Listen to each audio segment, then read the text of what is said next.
Hi there, these are your handover videos for your eldest Avante 554. So, starting off at the front, you've got your hitch head, jockey wheel, 13-pin electrics and your handbrake. Now inside this front locker here, you have where your gas bottles are stored. As you can see here, I've got a gas bottle connected via gas hose into this regulator. Now, you can see just here that it is currently green. When I would turn that off, that will shoot back down to red. When you initially pump gas through and the gas is running through, it will circle and make it green. So that's how you know gas is coming through. 2 points either side and 2 points at the back, you have these. These are for your legs. You can get yourself a 19mm drill bit or the leg winder we have provided. Do not attempt to jack up or level the caravan using your legs. First level using your jockey wheel, then stabilise using all 4 corner steadies.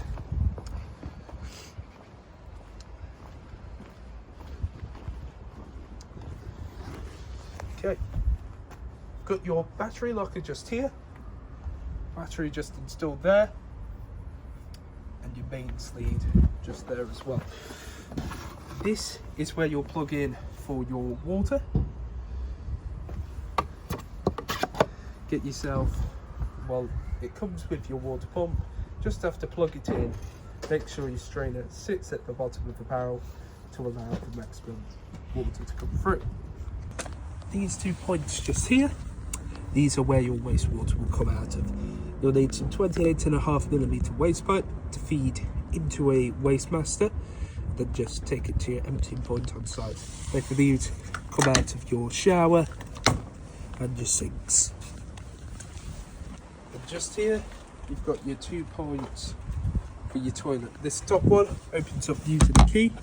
This is where you fill up for your flush. Can hold around 10 litres of water. Get yourself something like a watering can just so it makes it easier to fill up. You can also add a little bit of pink chemical if you like it to smell a bit nice. But just below it, you have your cassette to your toilet. When it is full and you want to remove it, press up on this orange handle and slide it out. Then once you've got to your emptying point on site,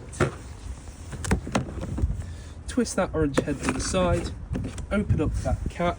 You want to tilt the box up and at the same time continually pressing that vent button. Now, once you've done that one time, I recommend swilling it out with some fresh water and doing the same.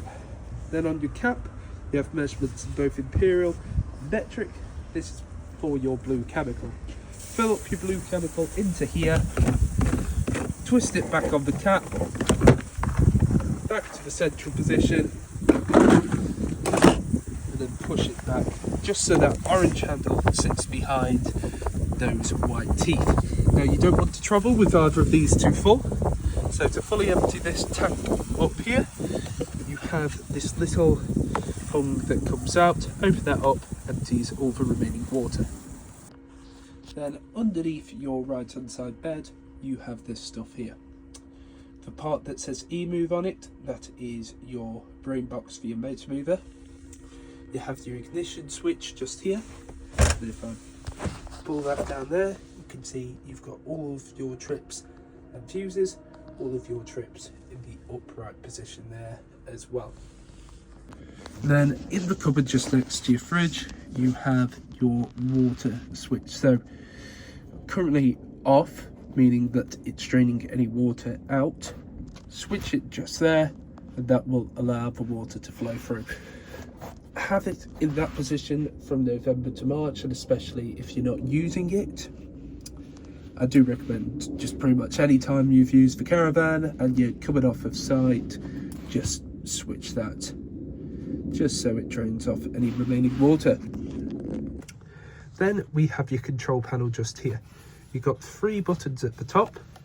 This one here, this is your main switch. Without that being switched on, nothing else inside the caravan works. This one here, ceiling lights. This one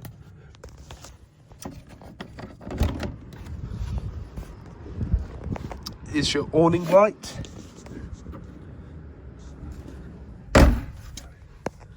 Then we have the wheel control panel itself.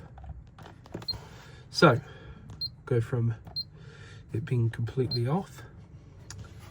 We'll go step by step. So first up, you've got 5 different things displayed on the screen. You've got heating, hot water, water pump, timer. So first up, internal temperature shows an internal temperature right now, if my camera will focus, of 15 degrees. Press that in and you've got a couple of choices. So currently off, you can choose either 3.3 amp, 6.5 amp or 13 amp. 13 amp is obviously going to heat it quickest, but it also takes the most amount of power, and some sites don't have the capacity for that. So you can run 6.5, 3 or 13. Sticking on 6.5 for now, but you can also run it with gas as well, or run it strictly gas. With nothing selected, it turns itself off. This fan button here, if it's a bit of a hot day or something like that, you can have the windows open, press that fan button in, and that will begin to circulate the air about. It's not so much air conditioning as it is just a general fan. It doesn't actively cool, it just pushes the air about. Then this button here, press it in, shows internal temperature, and then you have this button here. Now that button, what that allows you to do is, if you are plugged in and you don't store the caravan and you have it plugged in on your drive, press that in and it will keep the caravan around 8 to 12 degrees, just as a bit of frost protection. The heater goes all the way up to 35 and starts at 5 degrees as well. Whatever temperature you put down is the temperature the caravan will get to. This button here, this is a home button or back button, and allows you to get off the screen. So next up, you've got your water heater. Again, you can either have it 3.3 amp, 6.5 amp or gas.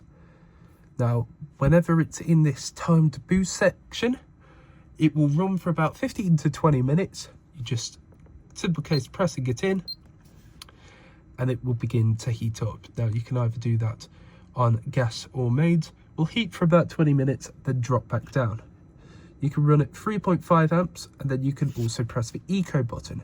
The eco button just makes it a tad bit more eco-friendly, not as much power and a bit better utilization. And again, similarly, you have that frost button there, again, for frost protection.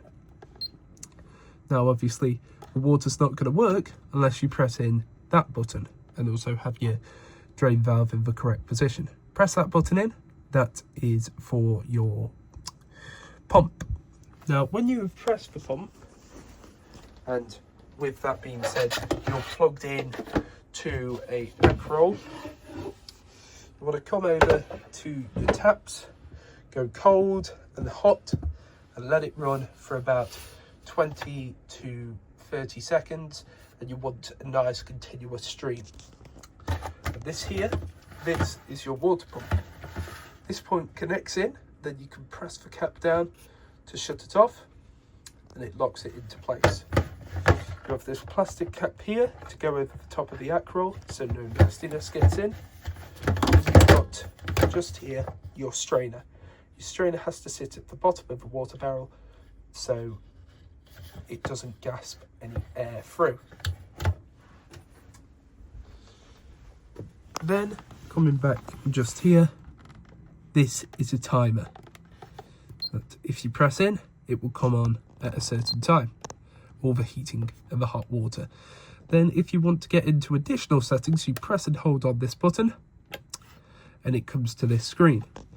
I wouldn't recommend going through anything installer wise because that's module logs and a few other bits, but you have a room and water timer, which press it in, allows you to sort when you would like it to come on and off. Same with water timer, allows you to set the clock as well to the correct time.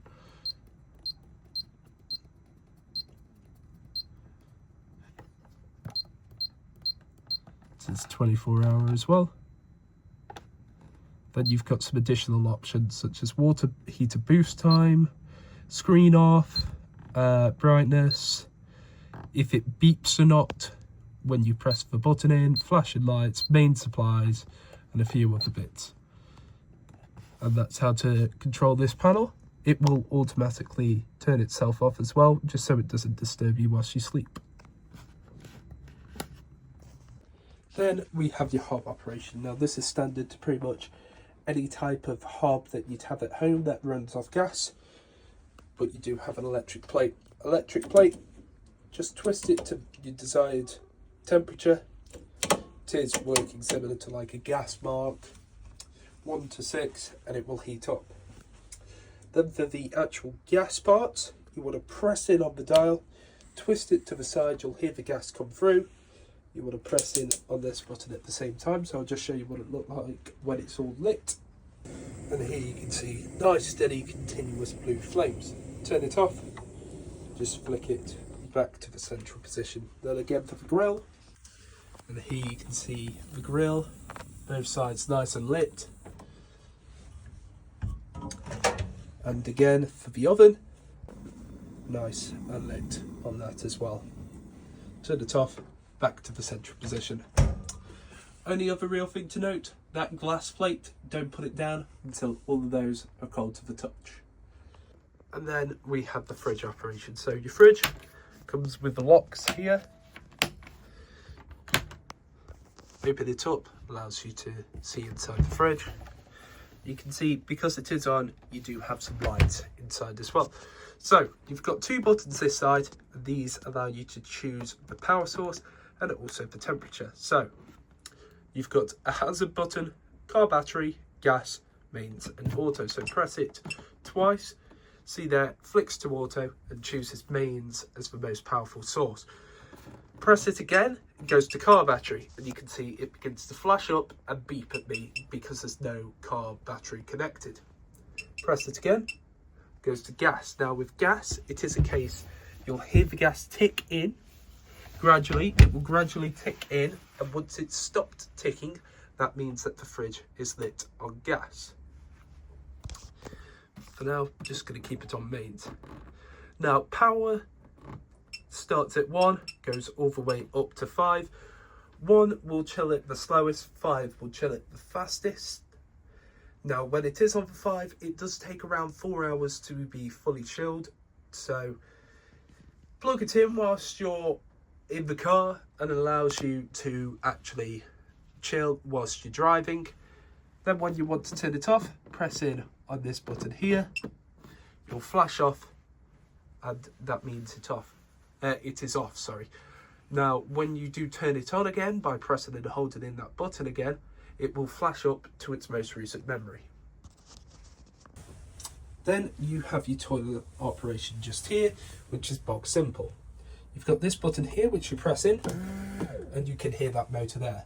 That motor would be what would push out any water that you have inside of the tank. Now when you have done whatever you need to do, press away on that handle, opens up the catch, bring it back and shuts the catch. That catch leads directly to the cassette toilet.